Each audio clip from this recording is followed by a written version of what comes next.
close your eyes. Picture a large open field with flowers scattered everywhere. Now, imagine yourself smack dab in the middle of that field. The sky is a clear blue, and you turn your face to the sun and feel the warmth of its rays on your face. You take a deep breath, and you pick up the sweet floral scent surrounding you. Okay, open your eyes. Were you briefly transported? I bet you could picture that clear blue sky and feel that sun on your face. This is why I love audio storytelling. It can take you anywhere. But what kind of flowers did you imagine? Were they sunflowers? Roses? Daisies? Each of you would have filled in that detail with something your mind dreamed up. This is why audio storytelling is so captivating. The same story can be a unique experience for each person who hears it. Without images, you're forced to dream up one creativity or a piece of originality that suddenly bakes you into the fiber of the story. Audio storytelling is personal, persuasive, and powerful. In fact, I think it's one of the most powerful ways to tell a story. I'll even go as far as to say audio storytelling is the backbone of humanity. It is fundamental to how we connect, which is why I've dedicated my career and most of my life to this form of expression. It's incredible how we can communicate, even just through sound. A recent study published in the American Psychologist highlights 24 dimensions of emotion that can be expressed through vocal bursts. So like, relief, or sympathy, or disgust. So that means even babies who haven't spoken a word can tell an audio story. Now, technology plays a big role in how we share and listen to audio stories. Radio has been powerful since its inception in the early 1900s. A Canadian physicist named Reginald Fessenden is best known for creating AM radio technology and sending the first long-distance transmission of human voice and music. Then from 1920 to 1950, it was the golden age of radio. Most households in Canada and the US had a radio, so families would come home, gather around in the living room, and just sit and listen. There were broadcasts of soap operas, comedies, and even game shows. At the time, it was the most efficient way to reach people, even those who were illiterate. So when World War II hit, radio was instrumental in providing news updates 24 hours a day. Now, there also was propaganda, but the through line was that it sparked emotion in people who were listening. It created a sense of unity and belonging. I have always been drawn to radio. As a kid, I would call into my favorite music radio stations and try to get on the air. I'd enter contests, share stories, request songs. Then I'd crank up the stereo I had, which at the time let you put in a cassette tape, and I would record when my segment went to air. Many people have done this, but with songs and made music mixtapes, which nowadays is just a Spotify playlist. But what I was doing was different. I was creating a mixtape of conversations, basically a podcast. When television was first introduced, people thought it's gonna take over. Video kills the radio star.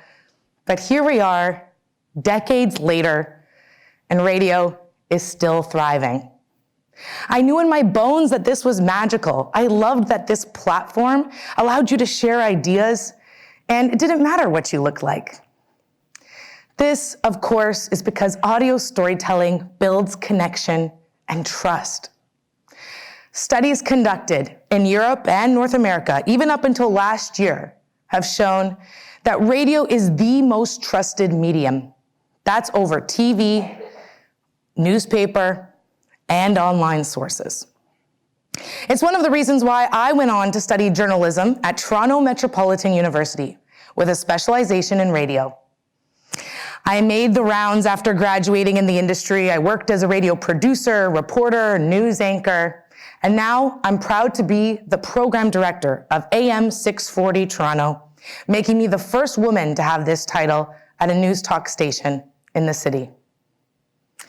Every day, I see the connection between our listeners and our hosts. Last year, a listener named Terry called into our station all the time, but he passed away and left one of the host's money as part of his will. The host had no idea it was coming. She knew the name because he called so often, but they didn't spend physical time together. Yet, Terry felt a connection, a bond.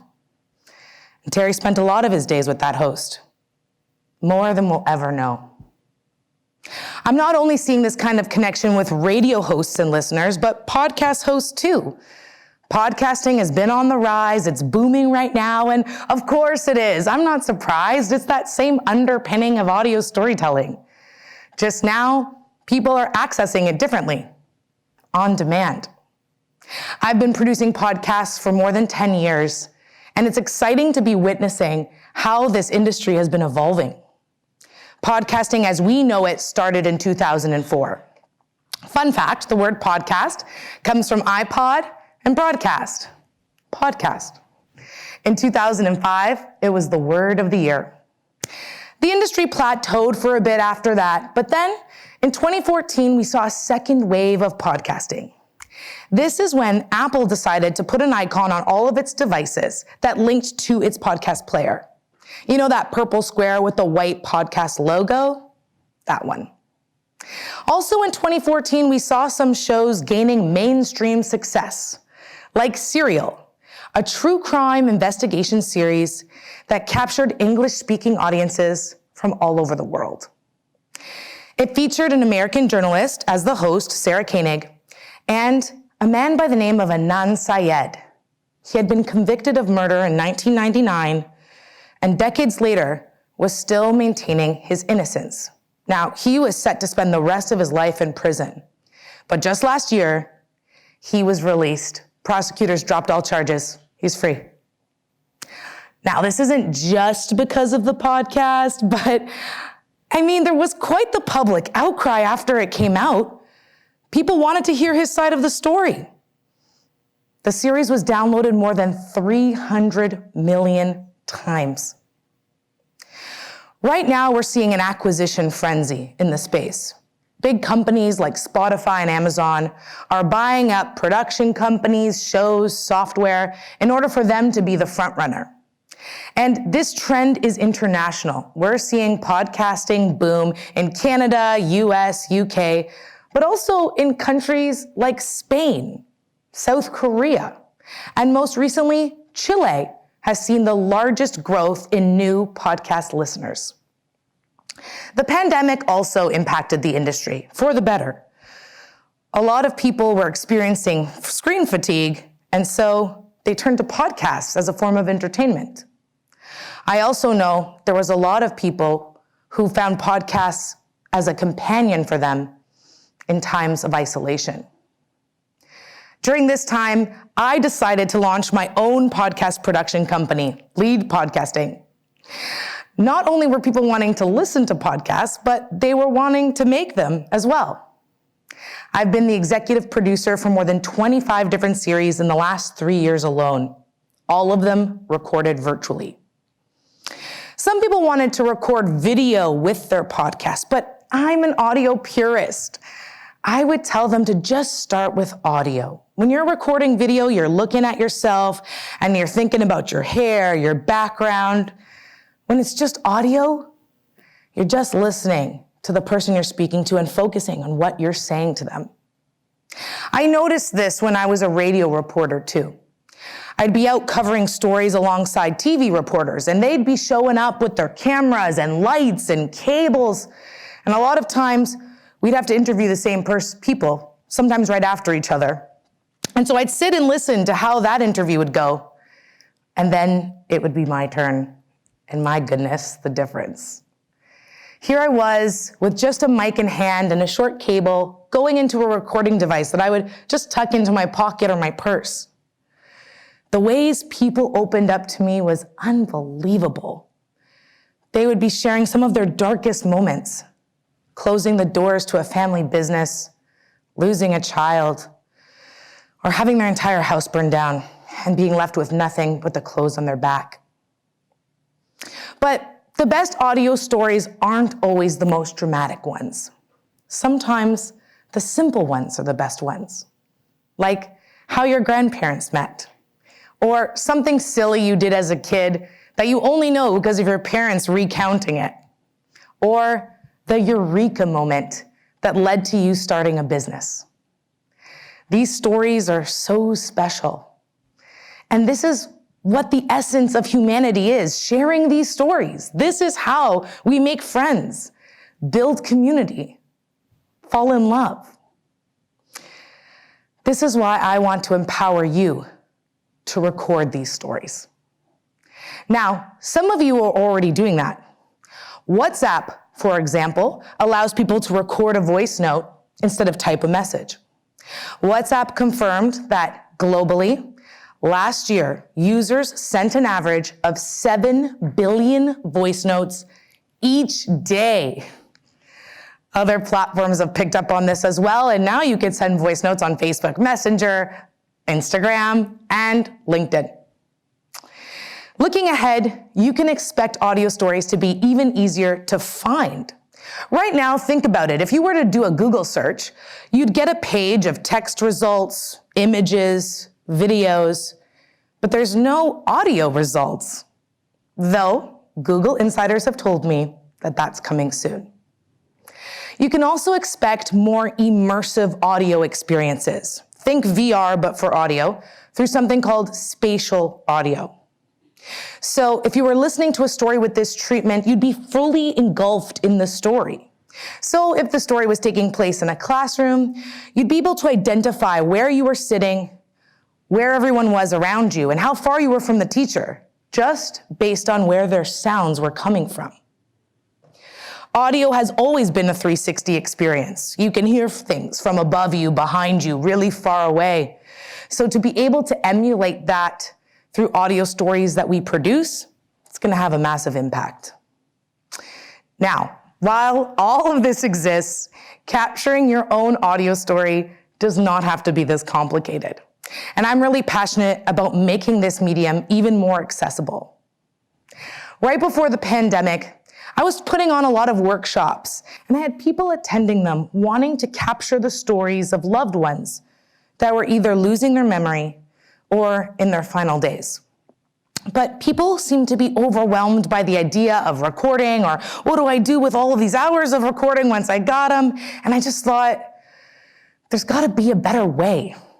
So I teamed up with 2 app developers, Jake Edwards and Troy Forster, and we created Remember This. It's a free community give-back project that allows people to answer questions about their lives, have those answers recorded, and then with a click of a button, mixed down into their own podcast episode. Let me show you. So, if you go to rememberthispodcast.com and click on record your story, let's call this one TEDx. You'll be prompted with questions, and when you're ready, you can click record your answer. So, what's your name and how old are you? My name is Amanda Cupido, and I'm 34 years old. All right, let's go to the next one. Where are you living and how did you end up here? I am living in Toronto, and I ended up here because I came to school at TMU and never left. What was your proudest moment? My proudest moment was doing this very TEDx talk. All right, one more, and we'll see what we've made. Tell me about a hardship you've endured. A hardship I've endured was going through the COVID-19 pandemic, though it did help me stop and reflect on what's important to me. All right, now we'll skip through the rest and see what we've made.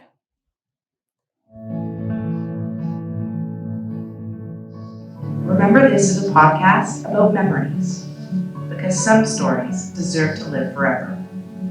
I'm Amanda Cupido. On today's episode, my name is Amanda Cupido, and I'm 34 years old. let's get started. So, where are you living right now, and how did you end up here? I am living in Toronto, and I ended up here because I came to school at TMU and never left. What would you say was your proudest moment? My proudest moment was doing this very TEDx talk.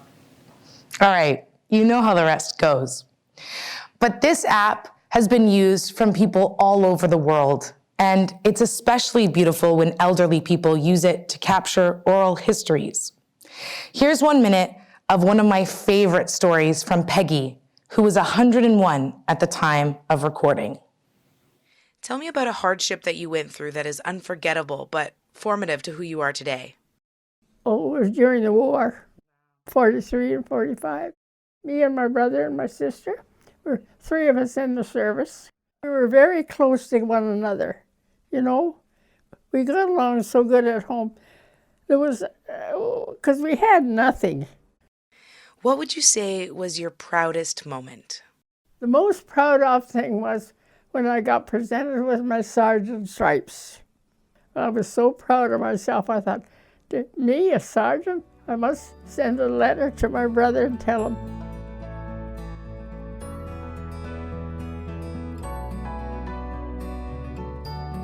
Thanks for listening.